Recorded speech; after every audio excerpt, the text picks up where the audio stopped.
Assalamualaikum warahmatullahi wabarakatuh. Perkenalkan, nama saya Riko Ananta dengan NPM 2429111024. Di sini saya akan mempresentasikan untuk pengumpulan tugas ujian akhir semester saya dengan mata pelajaran analisa proses bisnis. Saya dari Prodi Sistem Informasi Komputer. Baiklah, di sini saya akan memulainya. Model dan analisa proses bisnis, mengoptimalkan efisiensi dan efektivitas. Presentasi ini akan membahas pentingnya pemodelan analisis proses bisnis untuk meningkatkan kinerja organisasi. Kita akan menjelajahi berbagai aspek, mulai dari pembahasan konteks hingga teknik perbaikan untuk mencapai efisiensi dan efektivitas operasional. Konteks organisasi dan proses bisnis. Definisi proses bisnis. Proses bisnis adalah serangkaian aktivitas yang saling terkait untuk mencapai tujuan bisnis tertentu. Memahami konteks organisasi sangat penting untuk mengidentifikasi dan memetakan proses ini secara akurat. Yang pertama, identifikasi tujuan strategis. Yang kedua, pemetaan alur kerja end-to-end. Yang ketiga, penetapan peran dan tanggung jawab. Setiap proses bisnis memiliki input, output, dan sumber daya yang terlihat. Dengan mendefinisikan elemen-elemen ini, organisasi dapat mengidentifikasi area untuk mengoptimalkan dan peningkatan value proposition dan model proses bisnis. Penetapan nilai menentukan nilai yang diberikan oleh setiap proses bisnis kepada pelanggan internal dan eksternal.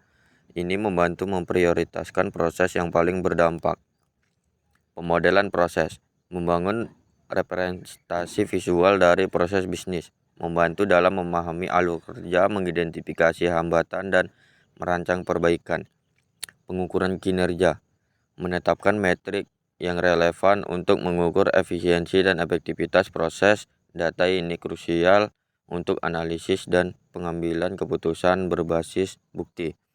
Model proses bisnis yang baik harus mencerminkan realitas operasional sambil menyediakan kerangka kerja untuk inovasi dan peningkatan berkelanjutan. Proses analisa bisnis dan perbaikan proses bisnis. Identifikasi masalah, mengenali referensi biaya tinggi atau masalah kualitas dalam proses yang ada. Desain solusi, mengembangkan dan menguji berbagai opsi perbaikan proses untuk mengatasi akar masalah. Analisis akar masalah, menggali penyebab dasar dari masalah yang teridentifikasi, bukan hanya gejalanya. Implementasi dan monitoring, menetapkan perubahan yang disusulkan dan memantau dampaknya terhadap kinerja. Perbaikan proses bisnis adalah siklus berkelanjutan yang memerlukan komitmen organisasi untuk adaptasi dan inovasi. Notasi proses bisnis. Berbagai notasi digunakan untuk memodelkan proses bisnis masing-masing dengan kelebihan dan kekurangan. Pemilihan notasi yang tepat bergantung pada kompleksitas proses lanjutan pemodelan. BPMN atau Business Process Model and Notation, standar global untuk pemodelan proses bisnis, menawarkan representasi grafis yang kaya dan terperinci untuk berbagai skenario bisnis. Flowchart atau diagram air, notasi sederhana yang digunakan untuk memastikan alur kerja cocok untuk proses yang kurang kompleks atau untuk pemahaman awal. Pemilihan yang kuat tentang notasi ini memungkinkan komunikasi yang efektivitas pemangku kooperasi, mentalitas analisis yang lebih mendalam. Baik, terima kasih. Saya sudahi presentasi untuk video UAS akhir semester saya. Lebih dan kurang saya mohon maaf. Assalamualaikum warahmatullahi wabarakatuh.